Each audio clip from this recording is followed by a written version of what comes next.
Moin moin Freunde, herzlich willkommen zu einer neuen Folge Wildcampen.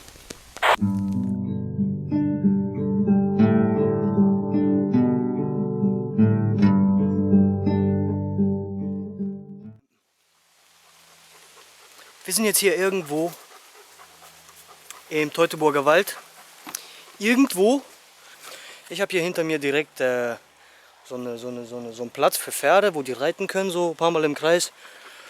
Und hier soll es in der Nähe so, ich glaube, ich sehe sie schon. Da hinten, das sind so Sandbänke bzw. Schützengraben aus dem Zweiten Weltkrieg. Jedenfalls glaube ich das. Wenn ich euch das mal zeige, könnt ihr mir ja mal sagen, was das genau ist. Ich bin hier damals schon ein paar Mal lang spazieren gegangen und habe mich fast verirrt. Ich war auf der Suche nach Pilzen und dann kam ich irgendwie 4-5 Kilometer weiter hinten raus. Also ich habe mich hier in diesem Wald verirrt. Also, wenn man denkt, der Teutoburger Wald ist nicht groß, der ist groß und hier kann man sich auch verirren. Ich meine, diese Hügel hier, ne? Ich weiß nicht, ob die künstlich angelegt sind, aber sieht danach aus. Ich zeige euch das mal gleich, wenn ich im Wald bin. Und da gibt es sehr, sehr viele von. Und das sieht alles gleich aus. Also man kann sich sehr gut hier verirren. Ja, wir gehen jetzt hier gleich so circa 500 Meter rein. Mal gucken. Und dann suchen wir uns einen schönen Platz. Hier ist alles durchwuchert. Das gefällt mir so sehr. Das ist so schön. Wenn hier alles durchwuchert ist, alles naturbelassen. Heute gibt es übrigens wieder was ganz Leckeres. Ich habe diesmal selber mariniert Hühnchenmedaillon. Oh, das ist schön. Mit 2 Spießen, Schaschlikspießen, dann schön übers Feuer. Wenn was Spannendes passiert, dann melde ich mich. Und hier haben wir einen schönen, oh, macht ihr nicht kaputt, du. Einen schönen Perlpilz. Aber der ist schon hinüber. Den muss ich hier stehen lassen, der ist weich. So daran erkennt man das, ob die labbrig sind. Der muss schön fest sein, nicht so labbrig hier, ne? Was ist das denn hier? Ja. Jetzt schaut euch mal an, wie dieser Wald gestrickt ist. Hier gibt es keine Straßen, gar nichts, das sind einfach so Wege. Und hier gibt es so Abzweigungen, da gehe ich jetzt auch rein. Und dann gehen wir einfach immer tiefer rein, bis die irgendwann aufhören. Und dann gehen wir noch tiefer rein, bis wir richtig... Wer weiß, was das für ein Baum ist.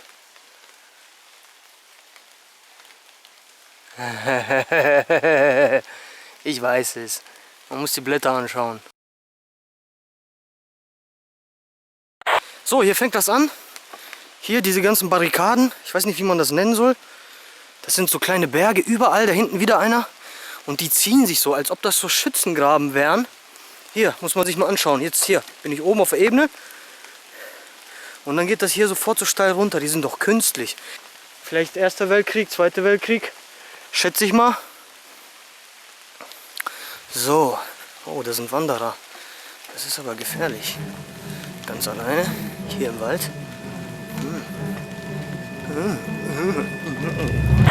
Ich bin jetzt hier gerade an der 2., 3. Barrikade hier vorbei. Und dann sehe ich, hier ist eine Schachtel. Und was ich denke, was ich vermute, es könnte sich um ein Spiel handeln. Wir schauen da mal kurz rein. Ist das hier ein Labyrinth? Aber das ist nicht der Wald jetzt hier, ne? Das kann man mir nicht erzählen. Keine Ahnung, was das ist. Wie das funktioniert, das Spiel. Klärt mich auf, bitte. Wir lassen das einmal wieder hier. Schön einlaminiert haben sie es. Schöne Butterbrotsdose. Die ist gut, das sehe ich schon.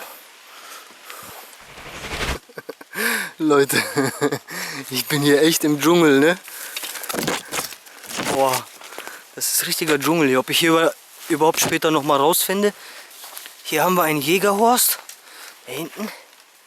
Das ist wie im Dschungel hier. Hier, guckt euch die Pflanzen an.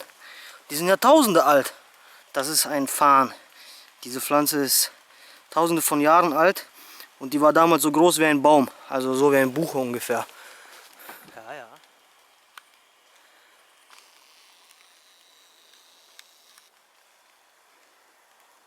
Django.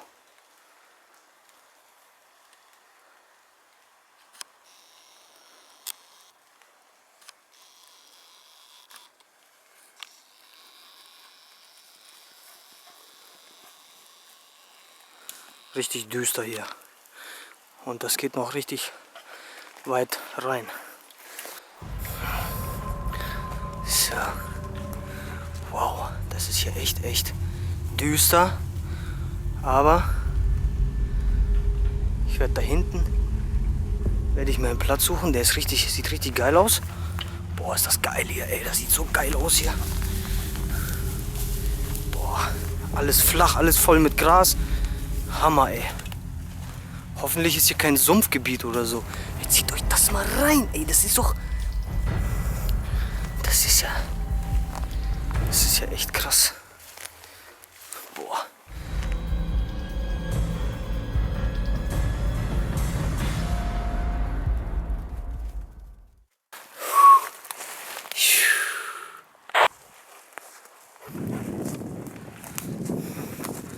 Leute, ich bin einfach hier im Paradies angekommen.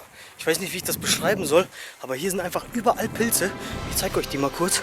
Boah, hier wieder einer. Meine Güte, das ist ja, Alter, das ist das ja. Hier, schaut euch das mal an, hier alles. Hier Birkenpilze. Boah. Hier. Zack. Hier. Ich habe hier gleich schon eine Handvoll. Und da hinten und da hinten. Guck dir das mal an. Boah, ich raste aus gleich hier, Alter. Boah, guck dir mal das an. Guck dir mal das an. Guck dir mal das an. Guck dir mal das an. Ich werd verrückt hier. Ich werd verrückt. Ich werd verrückt. Boah, ich sammle die erstmal auf jetzt und dann geht's weiter. Leute, wie gerne ich auch weiter sammeln würde. Ich verschiebe das auf morgen. Die nehme ich noch mit. Vielleicht mache ich die heute abends noch. Aber Leute, egal wo ich hingucke, hier stehen die überall, die fallen mir einfach ins Auge. Hier schon wieder. Das ist doch, der schön fest, noch frisch. Den nehme ich auch noch mit. Oh. Ja. Mein Schatz. Mein Schatz.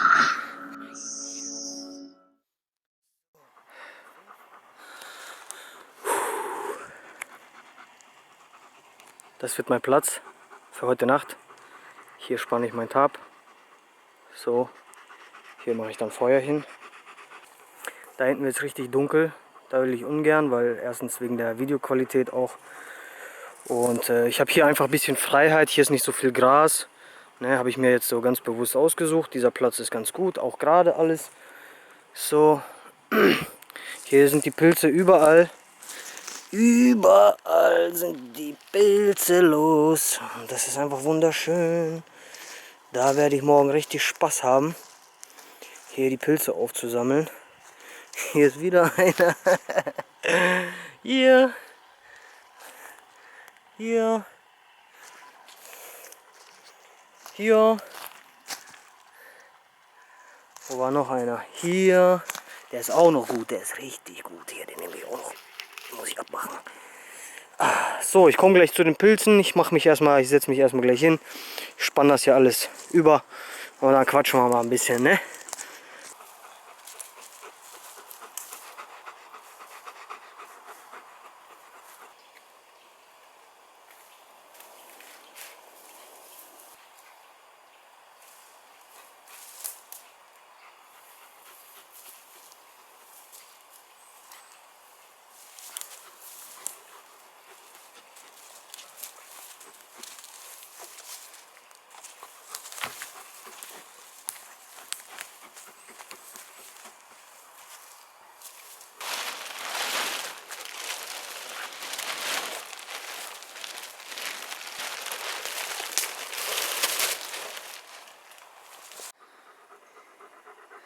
So, mein Tarp, das steht. Ich habe das hier befestigt. Einmal an diesem Baum, dann da hinten, dann hier mit meinem Scooter. Ja, kann nicht nach links, nach rechts, steht sehr stabil. Hier auf einer Seite und dann von innen stramm gezogen, indem ich da hinten einfach einen Balken dran gelegt, dass das alles ein bisschen relativ stabil bleibt. Und wenn es regnet, da kommt ja auch noch die Matratze hin. Und dann, wenn es regnet, kann ja alles runterfließen. Eventuell mache ich hier noch einen Stock rein, der das dann alles, ja, wie so ein Zirkuszelt aufspannt. Als Untergrund habe ich heute keine Isomatte mit, sondern einfach einen alten Bettlaken. Ne? Damit ich kein Loch in die Matratze kriege, ist das halt nur noch so ein bisschen Schutz dafür. Weiter nichts. Und dann kommen die Stacheln nicht so gut hier durch. Jetzt die Luftmatratze und da zeige ich euch jetzt einen Trick, wie man die ganz schnell aufpusten kann. Und zwar habe ich hier was selbst gebastelt. Das ist einfach eine Mülltüte, an der Ecke aufgeschnitten und ein bisschen festgeklebt. Das muss ich natürlich gleich ein bisschen festhalten, damit hier keine Luft rauskommt. Aber im Prinzip funktioniert das dann so, dass man das hier einmal mit Luft füllt.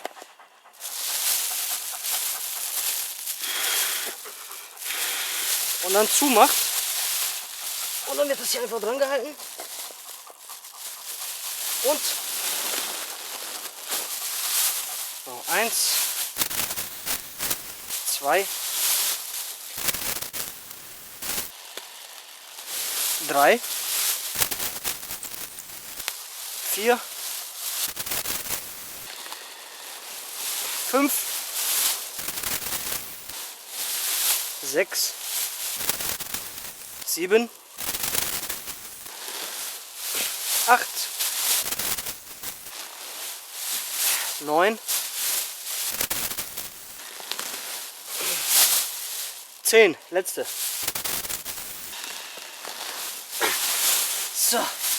So, ich hoffe, ihr habt gesehen, 10-mal Mülltüten Luft holen ist doch besser als alles von Mund zu machen. Also ich habe viel Kraft gespart, weil ich habe die einmal mit dem Mund aufgeblasen und der wirst du verrückt. Also das ist schon mal sehr gut. Jetzt können wir uns ans Feuer machen.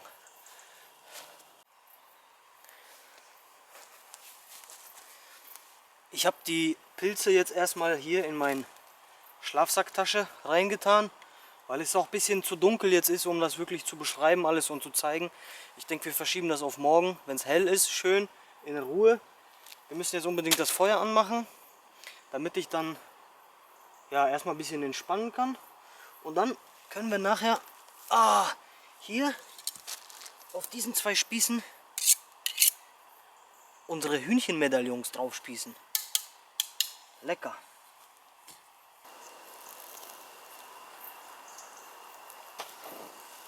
Hopp.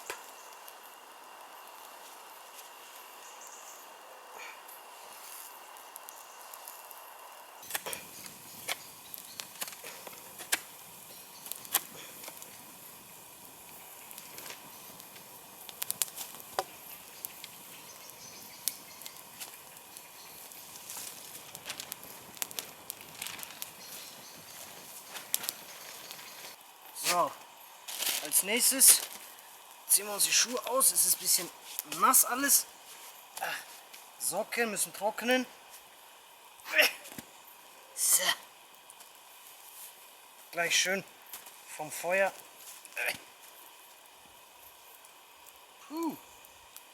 Stinkemauken habe ich.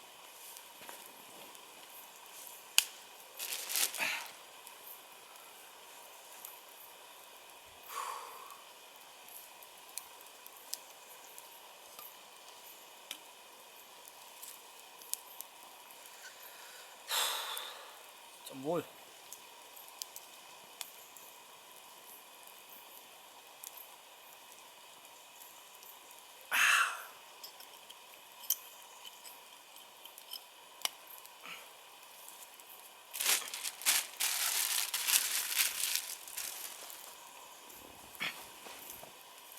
So.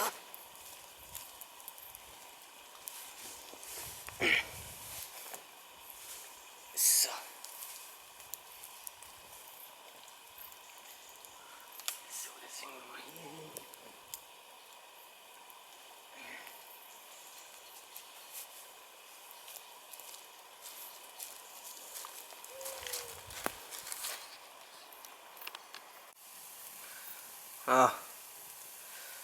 Die Nacht bricht langsam hinein.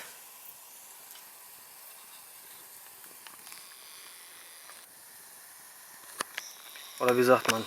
Bricht die Nacht hinein oder herein?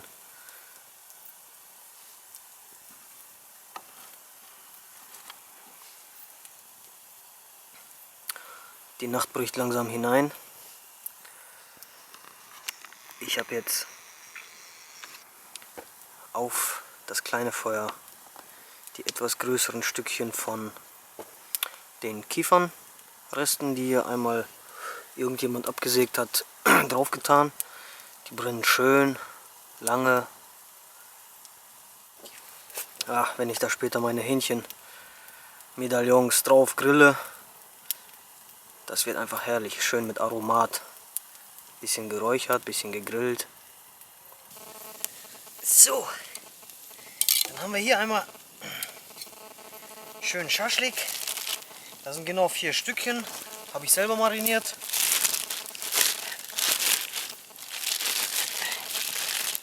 So.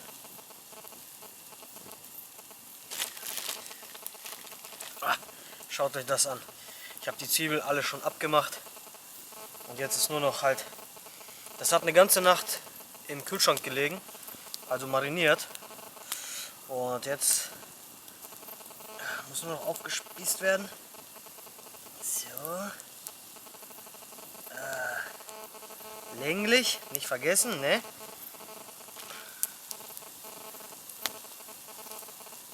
So. Richtig schöne, ich weiß nicht, wie wir das machen. Vielleicht so einfach. Aber nicht in die Erde, so machen wir, ne? So. She don't like coffee in the morning. She don't like sugar in her tea. Sometimes she'll get mad with no warning. And she'll come and cuddle up next to me. But that don't bother me a bit. It's those little things that make her what she is. She fills my days with warm desire, 'cause she loves me like her heart's on fire.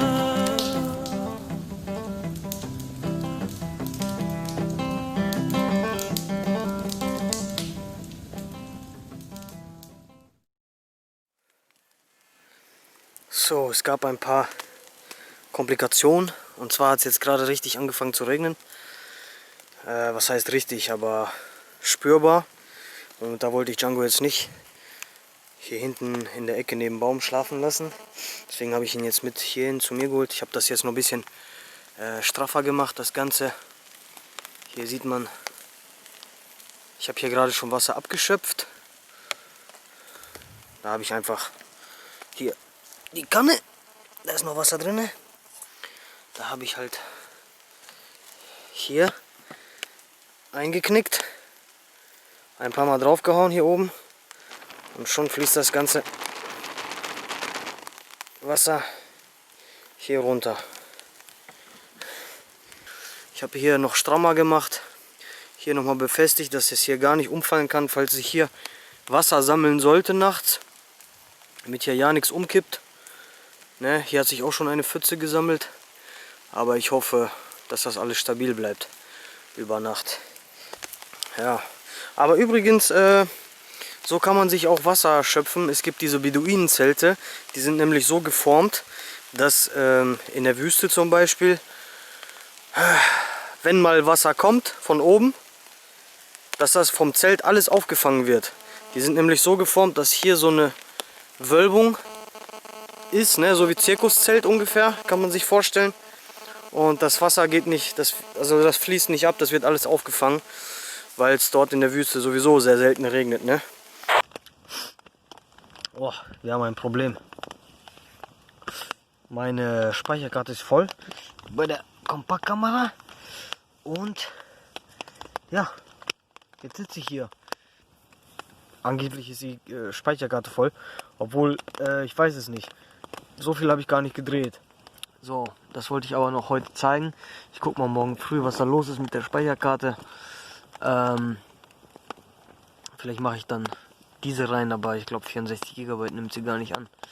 Naja, egal. Auf jeden Fall, ich habe jetzt das Tarp, weil es immer noch ein bisschen regnet zwischendurch, mal heftiger, mal weniger, so konstruiert, bisschen so da hinten halt festgemacht. Da, ein bisschen fester gezogen. Und jetzt haben wir hier diese Wölbung. Ich habe doch vorhin von diesen Beduinen-Zelten gesprochen. Die machen das genauso. Die machen so Wölbungen rein. So. Dann kann da der ganze Regen hier aufgefangen werden. Hört ihr das? Ah, das meine ich. So, dann geht das hier so rüber. Über diesen Knick. Hier rüber. Dann hier rüber.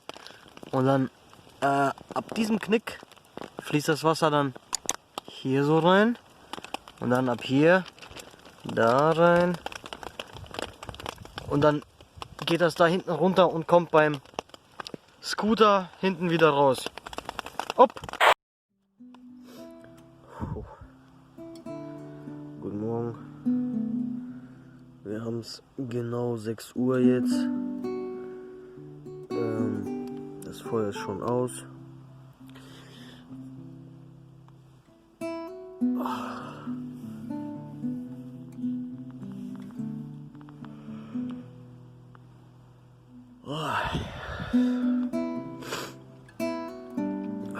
Es ist arschkalt.